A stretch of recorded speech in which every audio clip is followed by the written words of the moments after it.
گرانو عزتمندو مسلمانانو ورونو د الله عز وجل د مقدس کلام قرآن کریم د آیاتونو څخه یو آیت مبارکه د سورة الاعراف ستاسې مخته تلاوت سو د جنابی رسول الله صلی الله علیه وسلم د مبارکو احادیثو څخه یو حدیث شریف چې امام بخاری رحمه الله تعالی په صحیح بخاری شریف کې روایت کړی دی ستاسې مخته ذکر سو عزیزانو الله عز وجل د اسلام مقدس دین کامل جوړ کړی دی اليوم اکملت لکم دینکم د اسلام په مقدس دین کې نیمګړتیاوې نسته نقصان و تاوان نسته پکښې د دین هر شعبه هر څانګه بلکې د ژوند هر شعبه و هر څانګه چې راواخلي اسلام هلته خپل حکمونه لري داسې مسله 1400 کاله کېږي تقریبا چې تېرېږي داسې مسله د نړۍ په مسایلو کې موږ نه لرو چې اسلام ورته عاجزه شي چې د دې حل نسته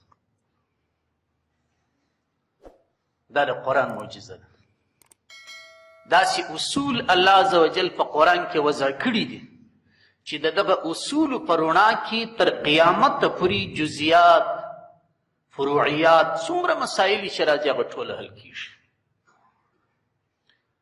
نو دا د دې دین د کمال نښه ده اليوم اکملت لکم دینکم الله عز وجل فرمایي دین ما مکمل ګرځولی په عقیده کې تاسې مشکلات نه لري قرآن او حدیث ته رجوع وکړئ په عباداتو کې تاسې ته مشکلات نه جوړېږي فاسألوا اهل الذکر ان کنتم لا تعلمون که چیرې خپله نه پوهېږئ د علم خاوندانو ته رجوع وکړئ په معاملاتو کې چې هر مشکل تاسې ته درپېښېږي تاسې رجوع وکړئ دا مشکل حل سته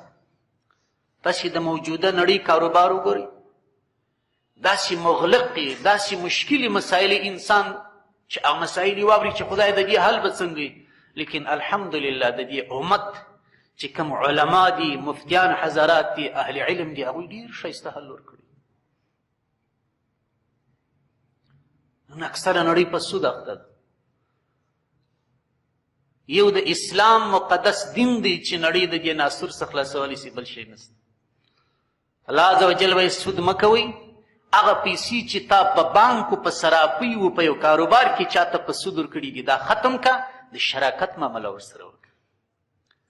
خدا نخواسته یو چاته 1,00,000 روپۍ ورکړي دي په سود هغه ځي پر کاروبار یې چولی دي وایي دغه 1,00,000 روپۍ په سود مه ورکوه دا 1,00,000 روپۍ واخله د ده سره په کاروبار شریک سه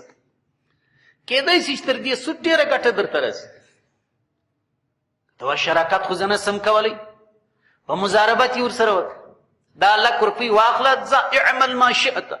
څه چې دې خوښ خپل کاروبار کوه زما د خوا ازاد یې هر څو چې وګټلې نیمې ستا دي نیمې زما دي خدا نخواسته کې تاوان وکړي تاوان چې دی هغه د پیسو مالک ته رسېږي او د اوږې والا اوږه ولاړه نور مشکل نسته ته وا مضاربت مې مولا که داسې کېږي الله پاک بلکې شریعت مقدسه اجاره یې شه دا خپل پیسې راواخله رخشه پرانیسه د رخشې سماسې و دکان پرانیسه سرای پرانیسه دا په کرایه ورکړه ګروي مه کوه ګروي سود دی د اجاره مرابحه وکړه شراکت نشئ کوئ مضاربت نشئ کوئ اجاره نشئ کوئ د شریعت حکمداري چې خپله ولاړ سي یو جنس رانیسه ورشوه سه دا منډۍ ته غنم رانیسه ورشوه سه دا منډۍ ته پنبه رانیسه مارکېټ ته ورشوه سه کالي رانیسه ټکور رانیسه پاج رانیسه دا واخه خپله یې په ګټه ورکړه وګرځه قل سیرو فی الارض دبئی ته خلک روان دي جاپان ته خلک روان دي پاکستان ته خلک روان دي هندوستان ته خلک روان دي جنس د اخوا راوړه الله پاک به اجر هم درکړي زموږ تجاران که لږ نیت صفا کړي الله عز وجل به تجارت د دوی دپاره د جنت ته داخلېدو سبب وګرځوي نن د اکثرو نیت دا دی چې پیسې ډېرې سي که انسان په دغه نیت ولاړ سي د ملک د خارجه څخه یو شی راشوه کړي چې زما په ملک کې دې شي ته ډېره اړتیا ده دا شی کم دی دلته نو د اخوا یې راوړه په لسي دې رانیولي و په 15 یې ورکړه دې ته مرابحه وایي یو شی ما په 10 روپۍ رانیولي دي زه تا ته در کوم په 15 یو شی ما په 100 رانیولي دي زه تا ته در کوم په 102% در باندې اچوم دې ته مرابحه وایي څونه کمال دی صرف دغه یوه کږه لار پرېږده 4 سیده لارې ما تا ته در ټاکلي دا کچه سړک یا روډ ستاسو په اصطلاح پرېږده 4 پاخه سړکان واخلي نو دا خو هر عقلمند مني د سود لار کچه لار ده د سود لار دوړدوړنه لار ده الله عز وجل فرمایي 4 لارې ما تاسو ته درکړي یو مثال مې درکړي نو په عقایدو کې کمال الحمدلله په عباداتو کې کمال الحمدلله په معاملاتو کې کمال الحمدلله په معاشرت کې کمال یو د اسلام دین دی چې دا مسایتوب خیال پکښې دی یو د اسلام دین دی دا نور د نن سبا کفار درواغ وایي دوی دا مسایتوب خیال نه ساتي مسایتوب څه کوي د دوستۍ خیال نه ساتي تا د ځان ملګری کې خپل کار در څه واخلي چې طبیعت یې درته خراب تو ټک پر دا سر کې ولي وایي زه تیم دغه یو وفا ده وینې چې د نړۍ سیاست اوس یو اسلام دی چې مسایتوب پکښې دی اسلام وایي دا همسایه به خیال ساتي که د دکان همسایه دی که د سرای همسایه دی که د مدرسې همسایه دی که د کلي همسایه دی که د ملک همسایه دی خیال به سره ساتي لا ضرر ولا ضرار حدیث شریف دی نه به بل چا ته ضرر رسوي نه به د بل چا ضرر موږ څه کوو منو هرقل د یو صحابي څه پوښتنه کوي چې ستاسې امیر المؤمنین څنګه سړی دی هغه وویل زموږ امیر المؤمنین حضرت عمر ابن خطاب رضی الله عنه یورو شوی لا یخدع ولا یخدع موږ داسې امیر المؤمنین لرو په خپل ملک موږ داسې پاچا او سلطان په خپل ملک کې لرو موږ داسې خلیفه لرو لا یخدع چې نه د بل چا سره چم کوي ولا یخدع او نه د بل چم قبلي هغه ته الله عز وجل داسې ذهانت و فطانت و هوښیاري ورکړې ده چې نه بل څوک خطا ایستی سي او نه دی څوک خطا باسي هغه تندی ورته کوي چې پر دې سړي موږ نسو خوړلی دا نه بل څوک خطا باسي نه خپله خطا وځي دا د اسلام احکام دي دا د اسلام حاکمان وی وخت اوس پر کمه روانه ده اوس معامله بالکل چپه روانه ده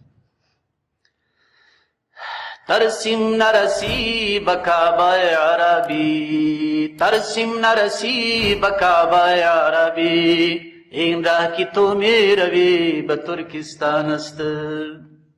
وای زه پر دې بیریږم چې کعبې ته به ونه رسېږي ځکه چې کعبې ته خو د غرب لار ځي لیکن تا خوا د بل د شرق لار اخیستې ده حاکمان پر کومه روان دي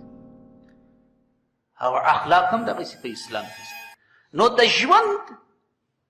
په څانګو کې د ژوند په امورو کې د زندگی په مشکلاتو کې هیڅ